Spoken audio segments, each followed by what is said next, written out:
Well, played the wrong open there. I hope anyone interested in Stream On will know that that's coming later this week. Meanwhile, back at the ranch, it's Jim, it's Amadeus, it's a Thursday. Sean is en route to Europe, where he'll be reporting to us maybe tomorrow, but probably more likely sometime Monday, Tuesday of next week. So he is on the mission. Amedeus and I are here to hold down the fort. Saw Rich Eisen yesterday, spoke to him on the phone for a couple minutes. He's with the NFL Network. And I said, when does your pregame start? And he goes, 2 hours ago, which of course he was joking. But can we ever get too much Super Bowl overload? I mean, it all depends, right? Like they do it on purpose, the way they set it up. So, they get the extra week to advertise things and really push it. And then, obviously there's the Pro Bowl in between, which nobody pays attention to or even really talks about. Yeah. So it's basically just 2 weeks of Super Bowl. And then there's the other things, right? Like it's not, some people like we've discussed before, some people don't even watch for the game, right? There's other things to hype, like the commercials, the halftime show. So, I mean, it's an interesting game because it's not just the game you're hyping. There's different areas and it's a whole network of things. Yeah. Well, and this is the first Super Bowl where you have, I'm going to say, 26 states where you can legally bet on it. And so that usually has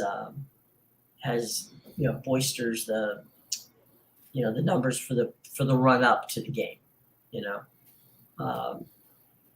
I'll get on Saturday, probably sometime on Saturday, I'll get a rundown sheet from Fox that gives you what's going to happen every minute from the time they go on the air on Sunday morning till the time they go off the air on Sunday night. Normally there's going to be an interview with the president, which they throw in. Don't ask me why, but they do. Now, in this particular case, Joe Biden happens to be a Philadelphia Eagles fan, so I think we know where he's going on that one. But yeah, there's a lot of extraneous conversation with people who more than likely sit there and just say, okay, I'm going to justify why I like Kansas City. I'm going to justify why I like, Philadelphia, and let the chips fall where they may. So we'll see how that goes. But there's a lot of hype, and Radio Row is full this week of people, which really don't. I mean, the funny thing about Radio Row is that that's where all of the players go to hawk whatever their pitch people are, right? So you get let's say an Emmitt Smith, right? You get Emmitt Smith, but you have to commit to spending at least 2 minutes of your interview with Emmitt on whatever the hell he's selling. So you get, and then they go from one place to, so if you happen to be flipping, through, you could hear Emmitt Smith being interviewed on three times in a row on 3 different radio stations. So talking about the same product. Oh yeah, that he's trying to sell you. Right. Like so I'm a big fan of the Sleep Number bed. It's like yeah, okay, good for you, good for you. But, Dak Prescott. Yeah. Thing? Well, I think Dak is, he's on that Sleep Number bed watching the game. So. Well, up here we get the commercials with him in it. Oh yeah. He does the commercials. So I don't know if it's different in the States, but yeah, up here. It's Sleep Number's an international brand. So, you and I get to see the same had the same Dak Prescott that we. He's the face of Sleep Number. Yeah, he puts you to sleep. Question. And he doesn't need the mattress to do it. No. He's Cowboy fans have thought long and hard that he's been asleep for a couple of years. It's just the reincarnation of Tony Romo. Right. Just a different number. it's funny because when he came into the league and started lighting things up, people were like penciling them in for the Super Bowl pretty much every other year. And it ain't happened yet. And, without throwing shade at Dak, it's quite possible they may never let them get there. But we'll see. Never say never, because it took late into his career for John Elway to get there. Same thing with Peyton Manning. So they just need to sign Terrell Owens, and then they'll be ready for the Super Bowl. well, hell, Jerry Rice wouldn't hurt either. I still think Jerry could probably catch a few balls. Probably, man. Like, these guys are in great shape at 50 years old. I'm sure. I saw them the other day on the 49ers game, and I swear, had it just not been for the fact he was dressed in a suit, I would have thought, hey, give him the ball. He can go out and probably run 6 or 7 routes and catch targets during the game. It's crazy. Yeah, but he was not happy after that game. No, he was not. He was not pleased at all that they didn't post for him. Not a happy camper. No. One of the storylines this week, I'd like your opinion on it. One of the storylines this week at the Super Bowl is if Patrick Mahomes is going to catch Tom Brady, he's got to win this Super Bowl. Now, Tom has 7 rings. Okay, Patrick has 2. No, yes, 2. Is it 2? Is it 1 or 2? I think it's 1. I think he's been to 2. Oh, he's been to, okay. He's been to, okay. You're right, 1. He's got 6 more to go. What do you think the chances are that he's going to get to 6 Super Bowls? I mean, that's just crazy. I mean, how old is he now? Like 20? He's in his early 30s. Is Patrick Mahomes in his early 30s? I think. Hang on, let me look it up. Is he really? Whilst we are here. Patrick, maybe it's 28. Maybe it's 28 or something. Has it been that long already? It's been around for a while. Patrick Mahomes. I am totally wrong. He was born in 1994. Okay, so 27 years old, from Tyler, Texas. All right, so if you do the math, he's got about 13 more years in the NFL if we're comparing him to Tom Brady. True, so yeah. He's got to win the Super Bowl in at least half of those. Right. No break pressure, the record. problem, right? So you know what? It could happen. You never know, right? Yeah, like Tom Brady won 7 Super Bowls, but he was in what, 10 over? Yeah, he was in 10 one time. Over the 20-year period he was there. So that's what I mean, right? Already Patrick Mahomes has 1 Super Bowl and 2 appearances, and he's only been in the league like what, 4 or 5 years now? What, Mahomes? Yeah, something like that. And he sat behind Alex Smith his first year. So yeah. So yeah, you know what? I mean, it's totally possible. Absolutely. Yeah, I mean, it's I'm wondering if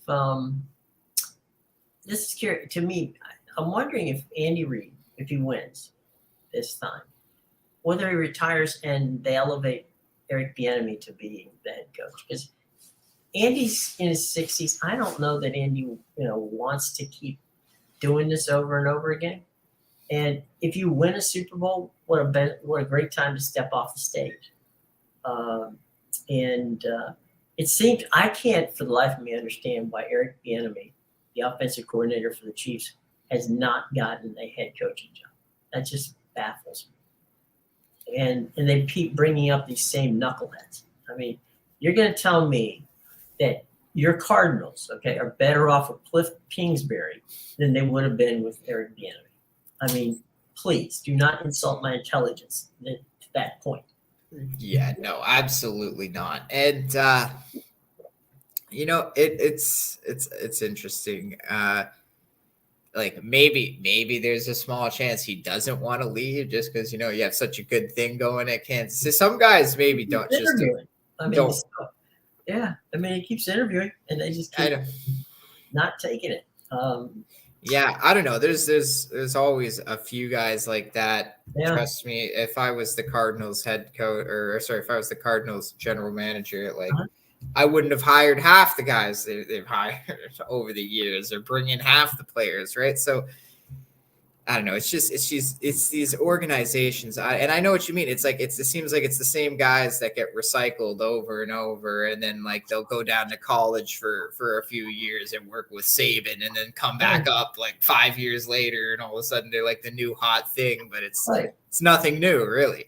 Well, look at how many times, and we'll switch to the NHL for a second. Look, I love Bruce Boudreau, 100%. Funniest guy, great hockey coach. He turns a franchise around, and then about a year and a half later, he gets fired because no longer is quote unquote no longer does he have the locker room. Okay, fine. How many times has Trotz been head coach somewhere? How many times has you look at, there's like 4 guys who have almost coached every team in the league. And he gets the same thing in baseball. You get, turnover of the same retreads. And so you go, eventually, would you not give someone else a chance instead of taking this guy who, wasn't successful at that, at his last stop? What the hell makes you think he's going to be successful now? Exactly, right? Like, instead of recycling Bill O'Brien for the 20th time, maybe we need to just take a chance on the next Sean McVay or whatever. You know what I mean? Because clearly it hasn't been working for so many years. You're not going to make your team worse by taking a chance on a coach when you're in that kind of situation. You know what I mean? Like, the Cardinals aren't going to get worse next year if they take a chance on EMMY. Right. Like it hasn't worked out with Cliff for 3 years, or 2 years, whatever, right? Like, give somebody else a chance. Okay, something's got to change. So and then though, you've got the Steelers, who've had 3 head coaches since 1969. Stability. And it's a system. The Rooney set up a system. The general manager does the general manager's job. The coach does the coach's job. The players do the player's job. There's no drama in Pittsburgh, and they've only had, in that entire period, they've only had 4 losing seasons. Yeah, well, I think it comes down to the owners too. They put their team in a position to win. You know what I mean? Like Mike Tomlin, to last as long as he's lasted as a head coach in the NFL is amazing. Like, you never see that. You'll see it in maybe like college basketball. Guys have been on a team for like almost 20 years. Yeah, but like NFL, it's almost unheard of. And to boot, he's never had a losing season in that span. So it's obviously I think it's partly great coaching from him, and partly the organization putting him in that position to win. Because they got it. They went out and got him Kenny Pickett this year. And then again, that's Tomlin making the decision. I can't get any worse. Trubisky's been sucking, so let me take a chance on Kenny Pickett. We drafted this guy. I saw him every day for so many years, right? When he was at Pitt, Let me just the same building with us. Let me just take a chance on him, and look at that! You got to a winning season at least. Right. That's something to build on for next year. And he learned. With an offensive line, it was terrible.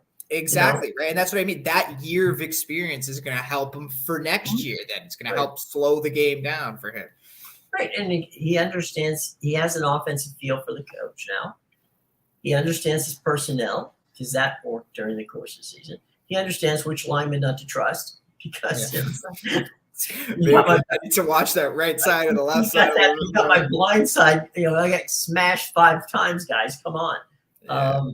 So he's got all that going. He knows he's got a great defense. Always has a great defense. And the funny thing is, if you go to the Steelers organization, and I had the luxury of doing some stuff with them back in the day, Coach Cower, everybody knows everybody. You go through the building, right? Everybody says hello. Everybody knows who everybody else is. They have this kind of like, there's no pressure here.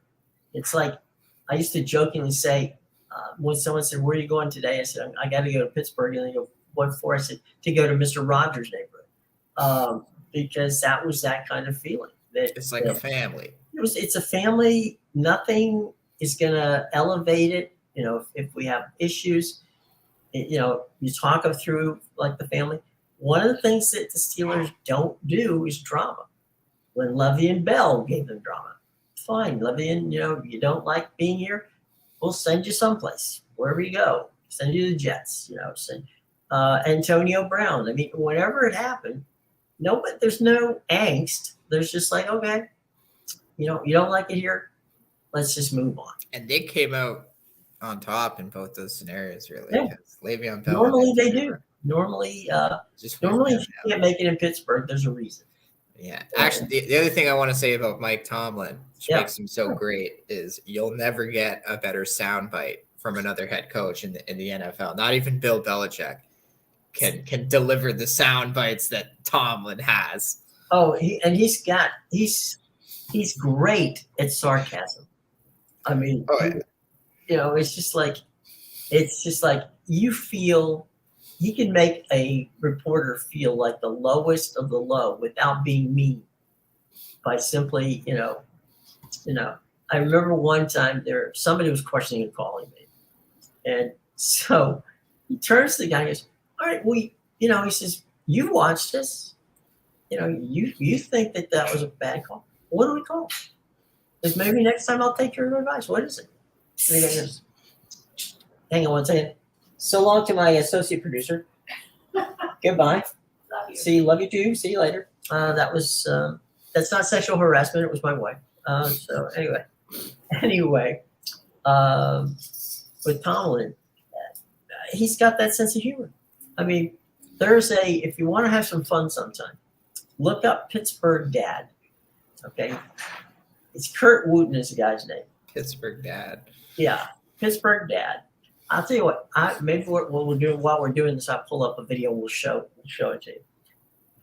Pittsburgh Dad is a guy, he's an actor who's from Pittsburgh, who basically does a reaction video to the Steelers game every week.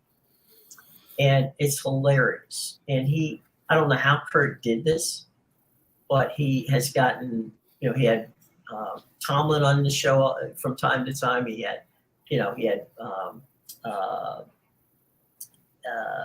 had pretty much all the famous players on the team on his show.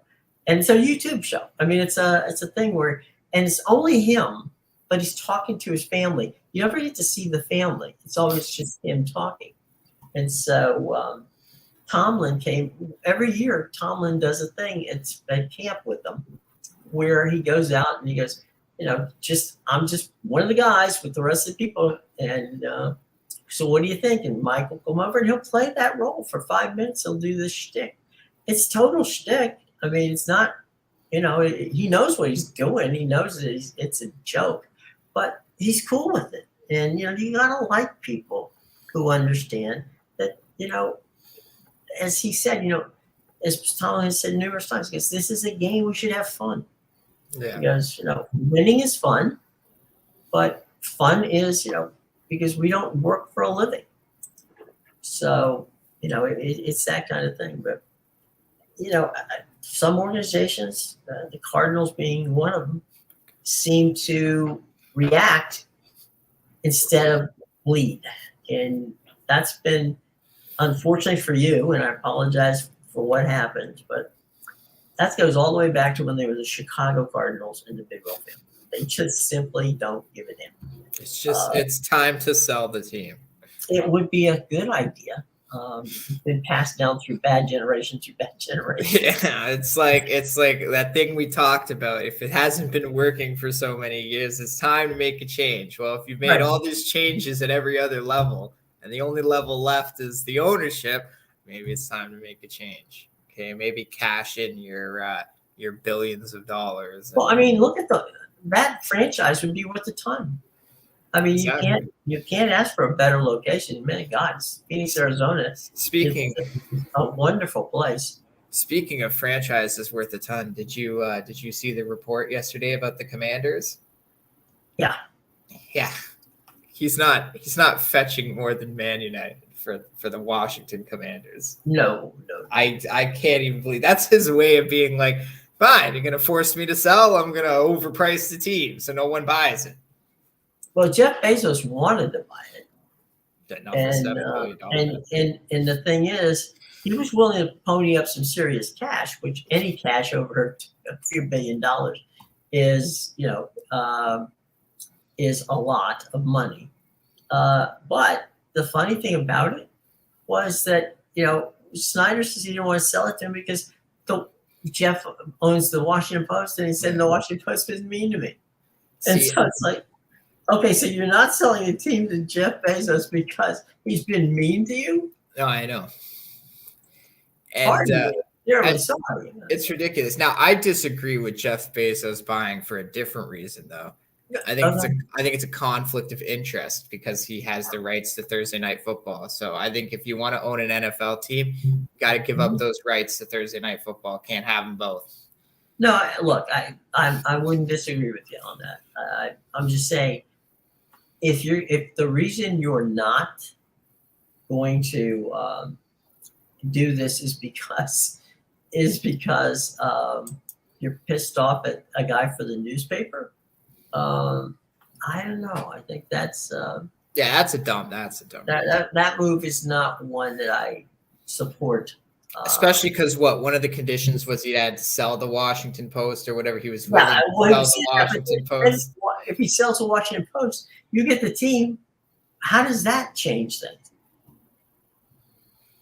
Yeah. It's just it's crazy. Totally crazy. I don't know.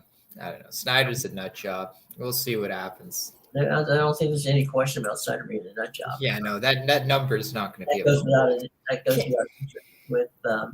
without saying. But you can't price your crappy Commanders higher than Manchester United, which is like a global franchise, a lot more of a global franchise than the Washington Commanders. Well, when he bought the team, when Snyder bought the team, it was the third highest valued NFL franchise.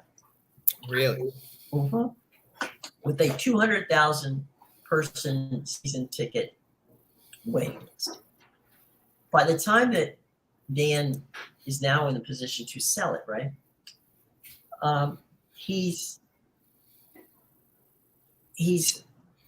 There's no waiting list anymore for tickets. And life is really simple now from that standpoint. It's just crazy. I wish I could say it wasn't, but unfortunately. No waiting list for Commanders tickets? What do you mean? I can just go buy one? You can walk up and buy what normally would be probably a $75 ticket. If you pay more than $10 to $15 for it, you've been ripped. $75 for an NFL game, really? Well, that's a cheap ticket, but that's a cheap. Okay. Yeah. Like I said, I've never been to a football game myself, but I know, like, I hear they're like $500 at least for tickets. It's it's not a cheap ticket by any stretch of the imagination. And I can believe it because I know, like, nosebleeds at a hockey game is $100 just to go watch the Leafs. So anything in the lower bowl is like $400. You're lucky to get in the building in Toronto. That place is almost sold out all the time. Yeah, and Raptors games they're like double the price. It's crazy.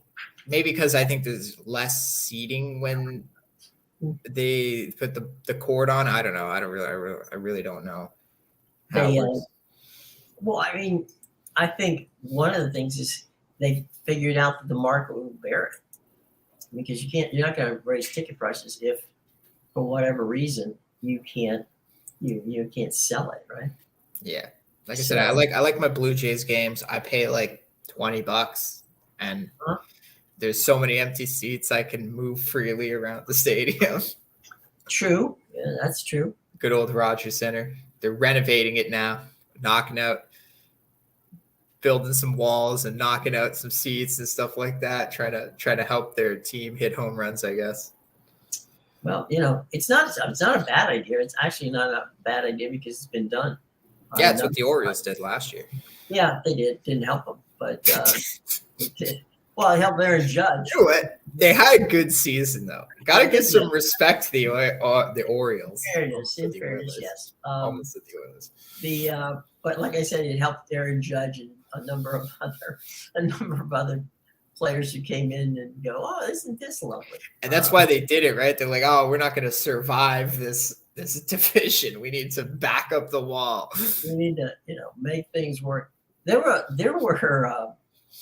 there's the stadiums like Three Rivers in Pittsburgh and Bet in Philly and the ballpark in Cincinnati, Riverfront. The whole thing was based on they literally could and did. Basically go and knock down.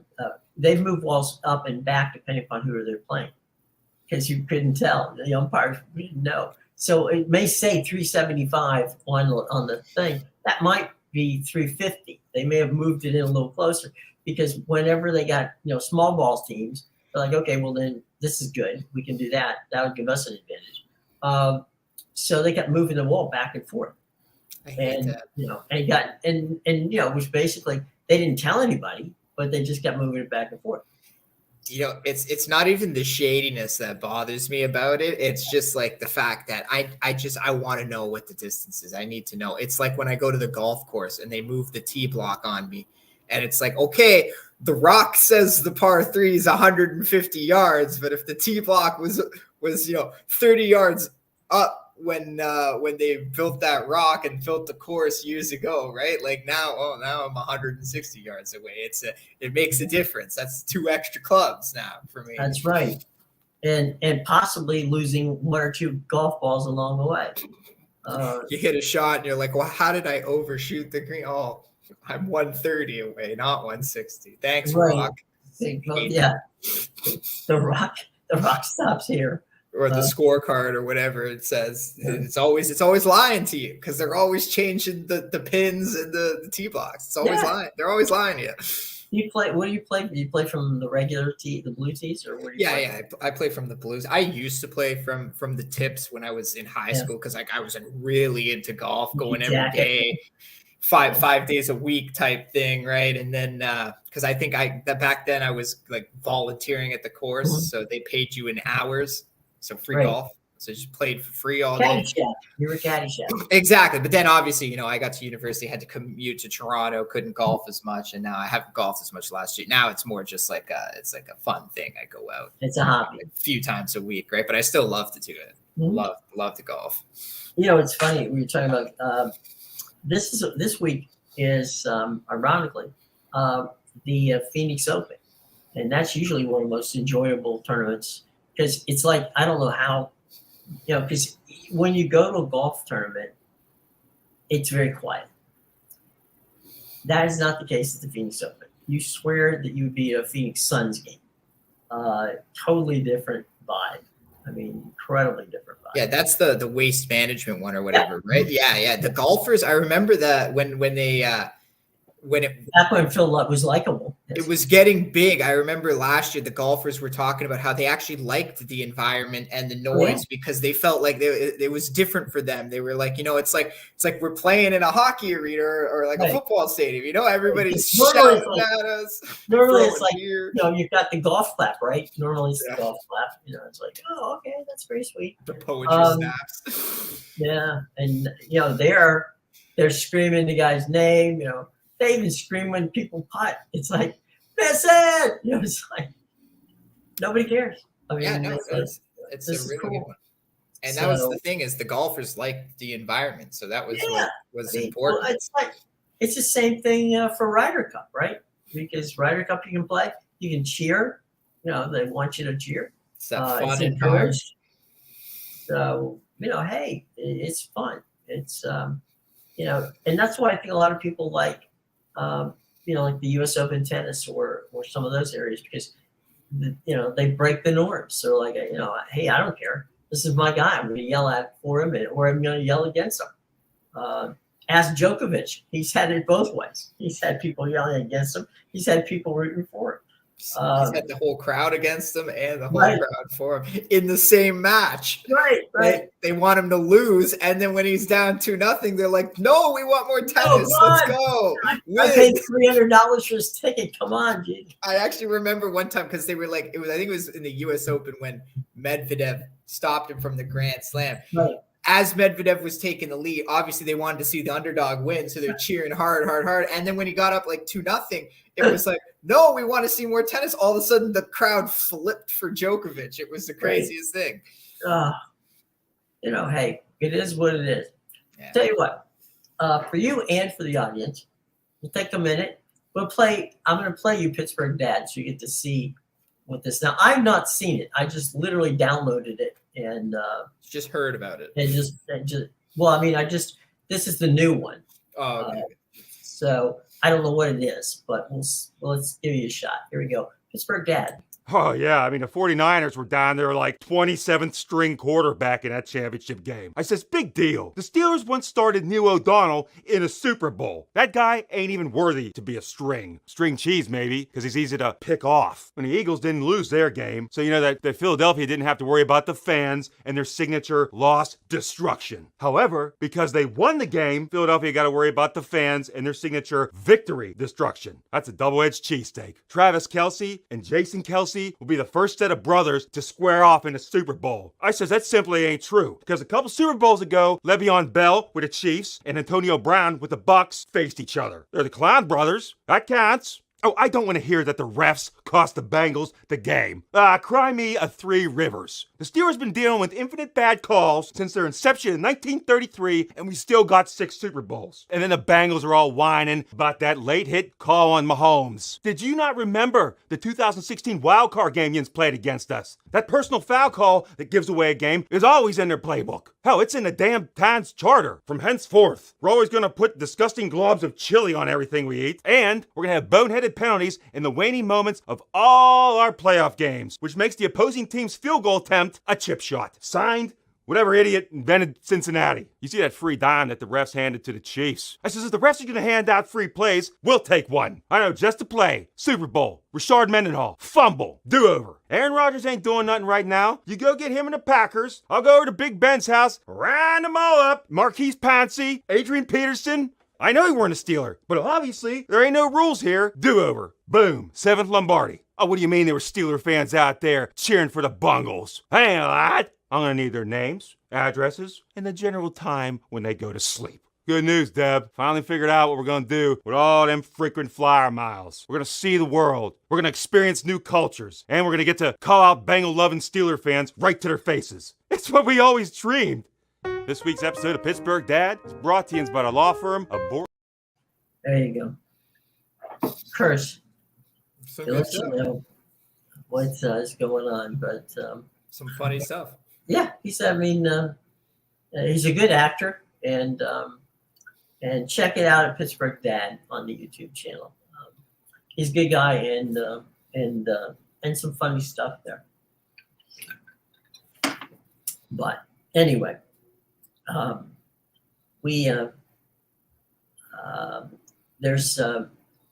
did a piece yesterday, which should come out soon, I hope, on the Pac-12 and their expansion. They went to the Commissioner George Kiyakov went yesterday to SMU, to Dallas, and basically to take a look at whether or not they can add SMU.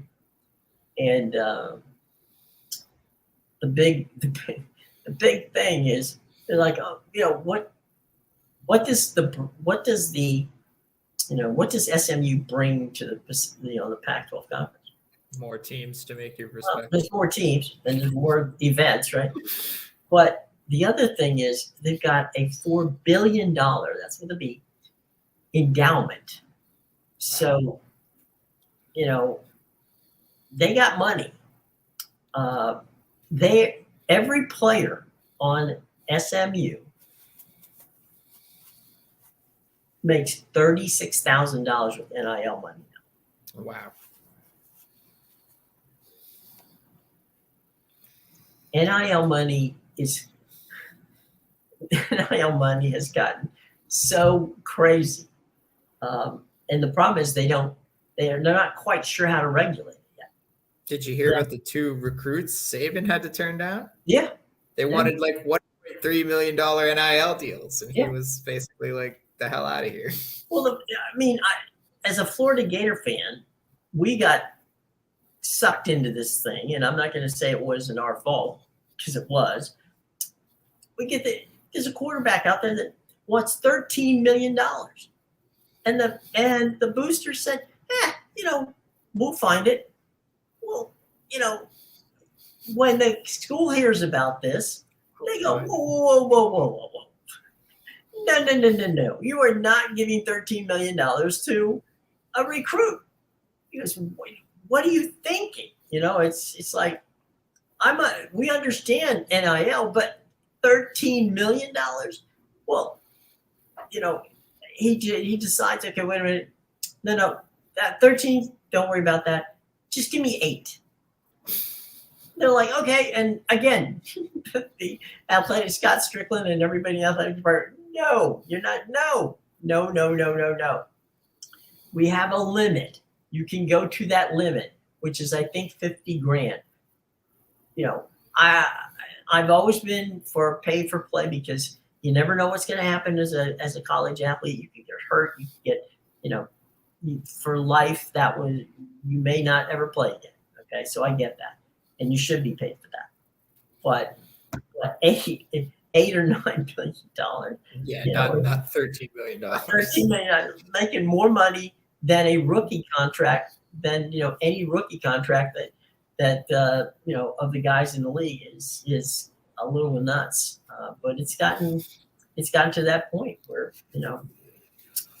there are schools that will pay for playing, and there's schools that won't.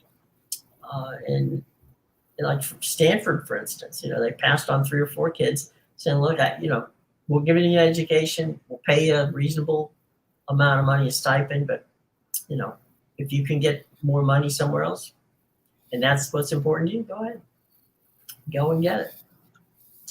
And then you've got the transfer portal, so there's that too, which is you basically have free agency in college every year. These kids are going to make so much money they don't even need to go to the NFL. And what started this, which was funny. Let's see what we got in the way of some of my question here. Okay. Hey guys, doing well. Hey Foxy, how you doing? Anything, Foxy? Anything you want to talk about? We're talking about NIL at the moment. We'll talk about anything you want to. The NIL thing started with a punter from the University of Central Florida who had a YouTube channel, which had nothing to do with hunting or college football in any way. It had to do with his ability to be a great skateboard person. So he was making money off his YouTube channel. And we're not talking about $80 million. We're talking about, maybe $10,000 off his YouTube. Well, he goes and he tells, the athletic department, this is what's going on. The AD, calls the NCAA, and they suspend the kid. The kid takes the NCAA to court and wins. Suspended for what? Having a job? Well, for taking money that, the NCAA had a strict rule. You could not take money of any sort. I mean, if you're a college athlete, I'll show you how crazy it was. Tiger Woods got thrown out of Stanford because Arnold Palmer bought him dinner. Wow. Now, Tiger Woods was a college golfer. He and Nota Begay were members of the Stanford golf team. They played in a couple of tournaments when Arnold Palmer was playing in these tournaments. Palmer said, guys, when I get to San Francisco, I'll give you a call and we'll go out to dinner. He gets to San Francisco, gives him a call. They go over to his hotel. They have a nice conversation. Palmer buys him dinner. They go back to Stanford. 2 days later, of course, because it's all in the newspaper that Palmer, Woods, and Begay have dinner, they're called into the athletic department. They're basically the AD saying, I'm sorry, guys, I really hate to say it, but you're gonna have to leave. But that's why I mean that's why I find that dumb, is because it's like if you just wanted to go out and get a normal job, that would have prevented you from getting a normal job while you're in school or playing sports or whatever. Yeah. And it, like, you know, even if you just wanted a campus job or whatever, right? Yeah. Like working at the local campus store. well, there's also the one Chris Webber, right? When Chris was at Michigan, Chris goes into a sub shop, a Subway sub shop. Yeah. He picks out the sub he wants, grabs some chips, grabs a soda, goes to check out, he's got the money out, and the guy says, Chris, you're like $1.25 short. And Chris is like, oh, I'm sorry, he's gonna put something back. And the guy says, look, that's all right, I know you. Go ahead. Just go ahead, take it. I'll front you the $1.50, right? Chris is like, oh, I don't want to get in trouble. He says, no, it's not trouble because I'm giving you food, okay? I'm not paying for it. I'm giving it to you. So anyway, he convinced him to take it. So Chris goes out, and as he's walking out the door, he walks. He's just walking in the student section, student area there, and he walks by the front window of the bookstore, and he sees the Chris Webber jersey on sale for $95. He didn't get any of that money. Exactly. And he's, around the corner, getting upset because he didn't have $1.50 to get a sandwich. So as far as I'm concerned, fine. Yeah, you want to pay these guys. The athletic department is making money off of them. Exactly. So why not pay them? And I think now, let me ask you a quick question. How does I know that there's a lot of hockey players who make it to the NHL who play for club teams in Canada. Are you allowed to pay the kids in that, or does that work more like a college thing? And I'm sorry to put you on the spot because yeah, I actually don't. It's funny because I have a friend that went through that avenue, Andreas Athanasiou. I watched him play for the Barrie Colts and the London Knights, and then and in the OHL, obviously, and now he's obviously playing for the Chicago Blackhawks in the NHL. But yeah, I don't know. I assume they would have been getting paid because OHL is kind of like a minor hockey league. Basically, Okay. Basically it's the minors. It's not really connected. It's weird. In Canada, you're better off playing. So because our college system isn't set up the same way as obviously in the US. States. Yeah, you want to go to college if you want to be good in hockey, obviously, and go to the NHL. You probably want to go to a college somewhere in the Big Ten and play for one of those teams, all right, and then work your way up. In Canada, I don't think our colleges and universities are it's good for that. I think it's actually you have to play house league and rep, earn your way on to the AA team, the AAA, and then it's once you hit AA and AAA, you're traveling around all across Ontario. They make you travel to all these different games. So yeah, then that's when the OHL and the AHL teams start to look at you. So I think the avenue in Canada is actually more through the minor leagues. You have to find a way because we pay, for example, just a house league hockey league. You pay $500, put your child in, but then you can also have them try out for the single A, the double A, the triple A, and I think triple A is where it stops before you start getting into. Now they would have to go to a professional league after that. I know my nephew went to Northeastern University of Boston, and Boston and the whole New England area is big hockey country for college hockey. Yeah. And you'll see probably 20, 30 guys from Canada, from Europe, from Russia, from all over who've come to play hockey at the universities in that area, whether it's Harvard, whether it's Boston College, Boston University, Northeastern, Colgate. I mean, there's 4 pockets of hockey in the United States, college hockey that's, powerful. That would be the New England version. is you're talking about the middle of the country, the Midwest version, which is Big Ten, which, by the way, Notre Dame plays in the Big Ten in hockey. They have a few weird ones in the hockey conference. Then you go out west where it's crazy. You've got Denver, you've got Las Vegas, you've got Arizona. You've got teams where you're going from, where did they come from? I mean, they're playing hockey in Arizona. They're playing better hockey in Arizona in college than they are on the pros. So, yeah, I mean, it is a thing. And I was just curious. I assumed that, when you play club hockey over in Canada, that you had some sort of stipend, and they only play, I think, and I could be wrong on this, they only play like once or twice a week. Yeah, because there's a lot of traveling, right? Like, right. Yeah. So, for example, I think the AAA team around me is the Hamilton Bulldogs, obviously, right. More of a well-known team. But so if you make it onto the AAA Hamilton, if you make it onto the AAA team, you play for the Hamilton Bulldogs, but it's like their youth team. Mm-hmm. But they not like that doesn't mean they can't call you up. They could necessarily call you up, and you could find yourself playing in I guess an OHL game. Mm-hmm. I think is where the league that they're in. But yeah, so like that's the way. It's kind of similar to how the soccer leagues in Europe do it, right? Mm-hmm. Like you play Barcelona youth clubs or whatever, the Liverpool youth clubs, and work your way up the ranks that way. I also know people, because again, I think our college system isn't as strong. I know a few people from high school, like had a few friends that were girls that were great at soccer, because our men's soccer team was trash, but our women's soccer team was good.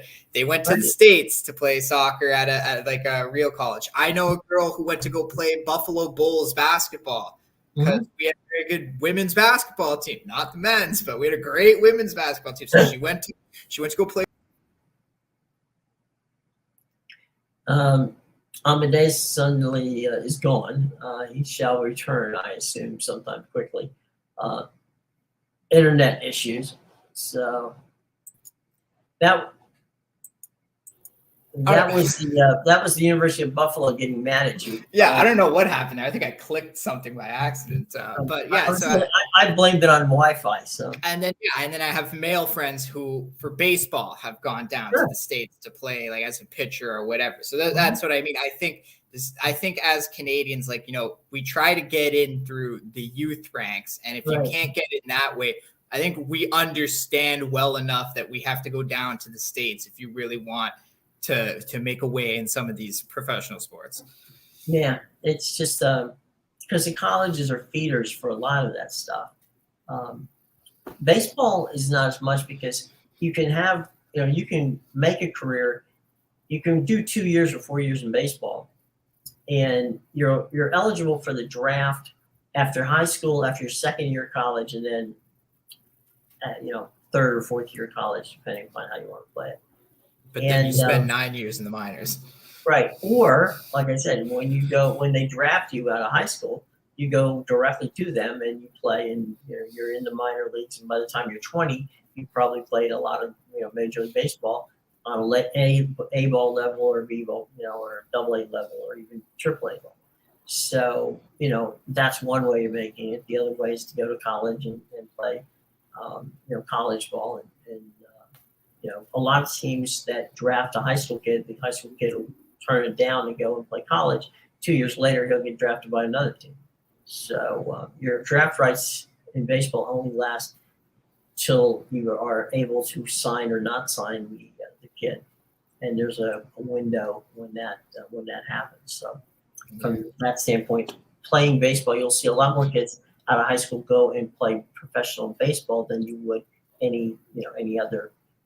I guess tennis or golf or those kind of events, most of the time, we've ascertained that most of the young women who play tennis are usually play tennis, and they're not in college. They play younger at that point. Yeah, and most of them do go to college. As a matter of fact, speaking of Stanford, John McEnroe went to Stanford. Yeah. And, I think even up here, the media plays a part too, because, Canada is such a big hockey country. Like it's true. That is like a majority of what they talk about. If I were to flip TSN or Sportsnet on right now or whatever, it would always be something hockey in there. But yeah, like if you're playing, that's why you don't necessarily need to play in college here. Because if you find your way onto one of these, OHL or AHL teams or whatever, trust me, even if you're playing for like a younger youth league that's not the OHL, like a much smaller league, but it's like a local team, trust me, if you're good enough, someone from the news or the media picks up on it and they're talking about you on the next Sportsnet. So that's what I mean. Like Connor Bedard, that's all I don't know. I don't focus too much on draft prospects, so I don't know too much about the kid. I watched a bit of him during the World Juniors over the holidays times, but yeah, this Connor Bedard, everybody knows. Everywhere I go, it's like people are talking about this Connor Bedard kid. Like I have no idea who he is because I really don't focus on the minor leagues. But everybody around here knows this Connor Bedard because he's the next like upcoming Canadian, he's next Sidney Crosby or whatever you want to call him. Right. So okay, well, I mean, it's interesting to find out how that works because here, here everything rolls through the colleges and. Sometimes kids decide, that they want to go the whole 4 years. Most of the hockey players go the whole 4 years, get their degree, and start the process of being drafted. You don't see a lot of kids drafted in their second year out of college. It's usually, they usually play all the way through. Yeah, I think it's because they want a more mature kid. Probably. That's not the case in Europe. They'll take 17, 18, 19-year-old kids out of Europe without any hesitation. See, up here, you're more likely to actually get poached out of college. And I know because it happened when I was on the rugby team for my high school. At our rugby practices, we would have like an actual scout there from the Hamilton whatever, right? I think they're the Hamilton Hornets or whatever, but this was like a professional league, youth league that, slowly, obviously they had higher ranks and stuff like that. But this is what I mean. They were going to schools to try and poach players for the youth teams, because I think that's really, you need to get into those leagues if you want to take things seriously. I know my brother, George, he's my youngest brother. There were a lot of pro scouts at all of their high school games. And then there were a lot of, coaches at the high school games. So, I mean, the joke used to be on one side of the stadium, you could see all the guys with the jugs guns and, and stopwatches to see how fast you got. So when my brother played high school baseball, he was drafted by the Texas Rangers in the 6th round. But he decided that he would rather go to the University of Tampa and get an education than so in his second year at the University of Tampa, he blew his knee out running first base. And so he actually changed scholarships and played on the golf team, and that left the opening for somebody to take over on the baseball side. But if you had taken the $30,000 or $40,000 bonus, which what signing bonus would have been, and played minor league baseball, and blown your knee out, that'd have been it. You wouldn't have had the education. You wouldn't have had the fallback. So I think in some cases, in my brother's case, it was the reality. It was he knew he was good enough to be a quality high school player and a college player, but probably not to make it to the major leagues. Yeah. And those are decisions you have to make. Sometimes you don't have that choice. Sometimes the money is important and you have to take it. So there's no problem with that. If you have to take it, you take it. But I wonder what Reggie Bush and some of these guys who got dinged badly, for taking money in college are now looking over at the NIL and saying, "You got to be kidding." Reggie Bush is raking in the Wendy's money now. Oh, yeah, that's true. on the big noon kickoff or whatever. I always see him with the Reggie bag or whatever. The Biggie bag. I call it the Reggie bag now because of the commercial. It is. I mean, it's Reggie's bag. I love Reggie Bush. He actually kills me. He is so funny, and and the interesting and fun part about him is he makes fun of himself. Yep. I mean, he has no problem with that. True And, comedian. yeah, he just enjoys it, and it's kind of like Charles Barkley. I mean, it's like nobody enjoys being Charles Barkley more than Charles Barkley.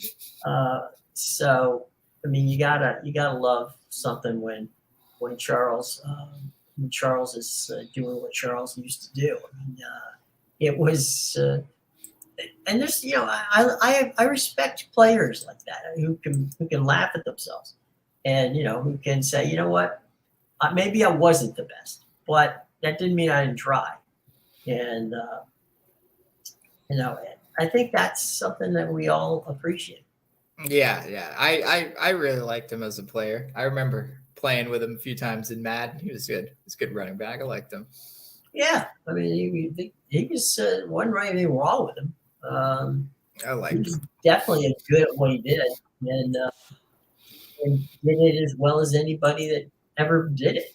So Yeah. Now he's got the Fox money. Now he's got the Wendy's money. So yeah, I think I've heard him bash at NCAA a few times this year. So that's just him getting them back for that. yeah, NIL.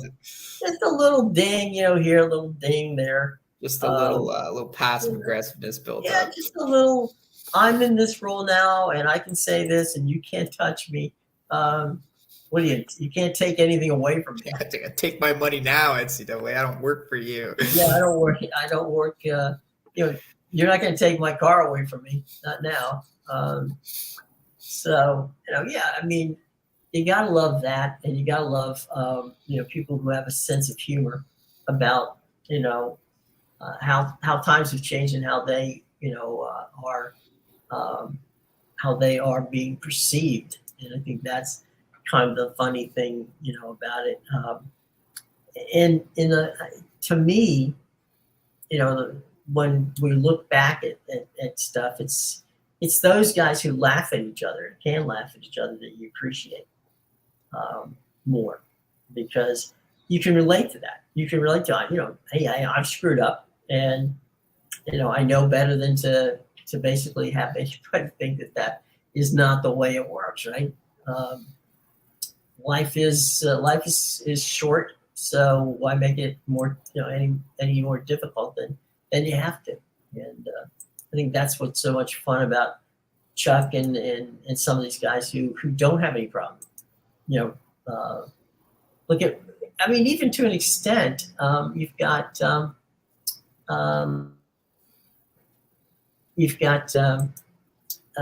why am I blanking? You've got in the Subway commercial, you've got Brady, you've got Steph Curry, you got all those guys, who are, at the very moment, they're getting, Chuck is talking about the we need a new spokesperson, and you've got Gronk, you've got all those people in there, and every one of them don't have any trouble making fun of themselves. Yeah. And I think that makes them more relatable to all of us, is that if you can sit there and make fun of yourself, and you've accomplished what they've accomplished, that's a pretty good thing. That's something you look at, you respect, and you go, that's okay. I mean, I like this person because they seem human, and that's being relatable is all that you ever want out of an athlete, is to give you that.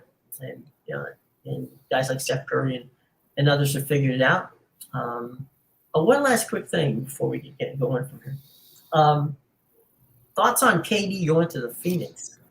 I went to sleep last night and I thought all the craziness was over with the trade. I went to sleep and I had just found out about the Russell Westbrook trade, right?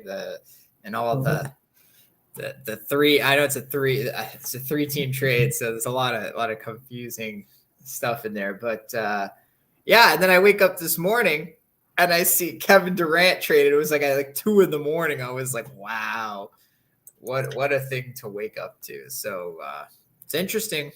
It's interesting, that's for sure. That it's an end of an experiment. Yeah, the super team that didn't work. Here's the thing: I wouldn't rule out Phoenix now being the team to beat in the West. Oh, they're going to be strong. They're loaded. even the Lakers, they fleeced Mhm. the Timberwolves and the Jazz in those Right. trades. They got what? They got Beasley, they got Vanderbilt. They had every good team player on the team, Yeah, pretty much. I forget who else they got in that, but it's unbelievable. Yeah. And you're going, how did this? What did they just want to salary dump? What the hell was going on?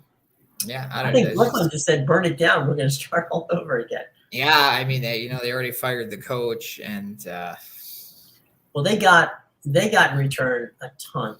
I mean, Phoenix gave them everything, but the arena. That was just an amazing situation from that standpoint. So yeah, so Kyrie's gone to Dallas. He's got Mark Cuban's got to put up with him. hey, they won their first game with them yesterday. What got 24, something like that? I don't know. I know Luka wasn't playing, so it makes Kyrie look a little better. That's for sure. Yeah, that definitely makes him look better. And now Kyrie and KD play each other in the playoffs. Yeah. That would be that Western could matchup. Be pretty fun. So I'll tell you what, as we get out of here today, and Amedeus and I got a text. Our guest Garrett will be with us tomorrow. So he had unfortunately chipped a tooth, which if you've ever done it is never a fun thing. Yeah, I got two. Go to the dentist to get that fixed. So he will be here tomorrow, hopefully in not too much pain from being at the dentist today. And we'll try to break down the Super Bowl as best we can and give you all the information on how you might want to wager it. Mr. Amedeus will have his thoughts. Yeah, why Brandon Ayuk is telling you if he were to bet on the game, he would sell everything he has, get it in cash, and put it on the Kansas City Chiefs. So interesting comment, because there's an idiot out there that's going to go do that, Brandon Ayuk. So right. Thanks for being stupid. Watch your words, man. Someone's literally going to sell their house and car and be like, you told me to put it on the Chiefs. Absolutely. All right, tell you what we're going to do. With a little bit of fun, Mama Daisy and I are going to leave you. But we're going to leave you with some fun. We're going to leave you with Chuck being interviewed by Danny Roulier, who does one of the best Charles Barkley impersonations. So a little fun on Thursday. A flashback Thursday. Here's Charles Barkley being interviewed by Charles Barkley. Is the best I have ever heard, and that's really good. So we thought, how do you take that to the next level? And here's how. You have Charles Barkley interview Charles Barkley. Danny Roulier joins us from Washington, D.C. And I'm looking forward to Chuck interviewing Chuck. This is a great play. First of all, it's a pleasure to have me here. It's an honor. Like I say, I've been doing this for many years, and I've been doing this for a very long time, and it's good to be appreciated. I was listening to y'all talk before I came on the air, and we didn't win as many awards as we should have. I'm spinning some industry secrets. Back to you, Ernie. What you got for the Chuckster? What have you always wanted to know? Well, there's a first question for Chuck. This is Chuck. I want to ask you, first of all, like I say, how come when it's your turn to talk, you put your right hand down on the podium like this and brace yourself like it's an earthquake? Why you do that? You have to speak with power. You have to speak with conviction. Let people know you in the room. So you do put your hand down to get their attention first and foremost. That didn't make no sense. Now, here's my next question for Chuck. This is also Chuck. When it's Kenneth's turn to talk, Ernie throw it to Kenneth. So Ernie got the ball, but it's not a real ball, but it's a pretend ball. And he throw it to Kenneth.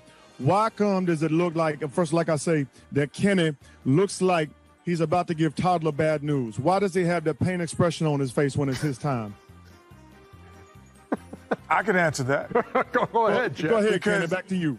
Because, hey, Chuck, because every time you ask me a question, Chuck, I have to hear it like, first of all, and it's not really first of all. Yeah, it's usually second of all, or third of all, or fourth of all, or fifth of all. So he's always using the same one as it's the first time we're hearing it, and it's not. That's why I'm in the painful look. Chuck, that made sense. You see how that answer made sense? First of all, Kenny makes First of all, there it is. There it is. First of all, there it is. There it is. First of all. Stay in character, Danny. Stay in character. That's right. I apologize. First of all, go ahead. First of all, what? No, I'm saying you make sense, Ernie makes sense, and I make sense. That's the way this show works. What about Shaq? Don't make no sense. I don't need to. I make dollars and cents. Whoa! Go ahead, Chuck. Oh, very good. Thank you very much, Ernest. So this is Chuck again for Chuck. My question is, how come every time there's a highlight and there's a center, not even in the game, but in the arena, maybe he hurt, he in street clothes, how come Shaq take credit for the center? He didn't invent the position, but he act like he do. How come he do that? Thank you, Danny. Thank you very much. And he can't give no big man no credit. All right, well, let me answer that. Okay. Because I'm the reigning Dundada of all big men. Period. That's why I can speak on that. If you don't like it, do something about it, Chuck. I'll come to Washington, D.C. and get some furniture moving down there.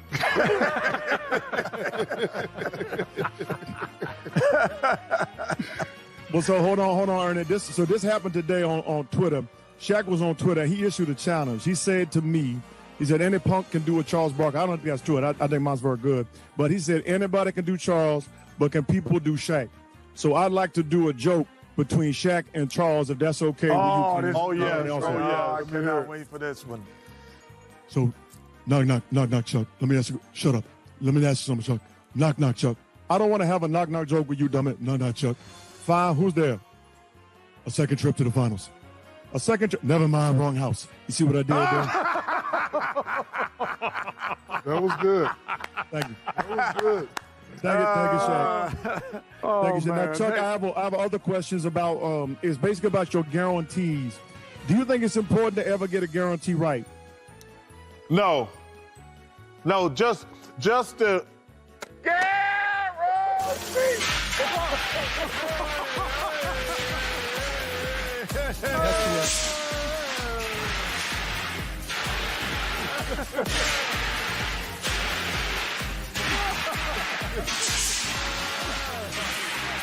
This thing's gonna blow up one day, Ernie.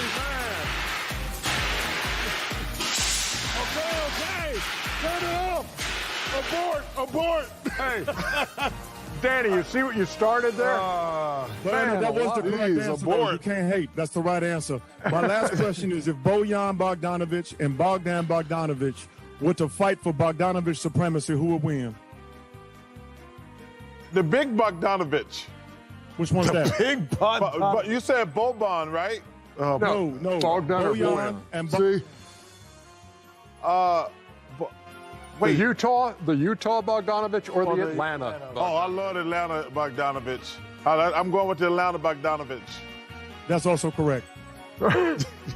Hey, Danny Rouhier, thank you. Can we hear your regular voice? How could you say it? Yeah. What he really does? I actually got to forget how to do my regular voice, guys. I've been doing this for a whole bunch of days. But this is a pleasure. You guys are the best show ever, so thank you for having me, man. It's awesome. Great job.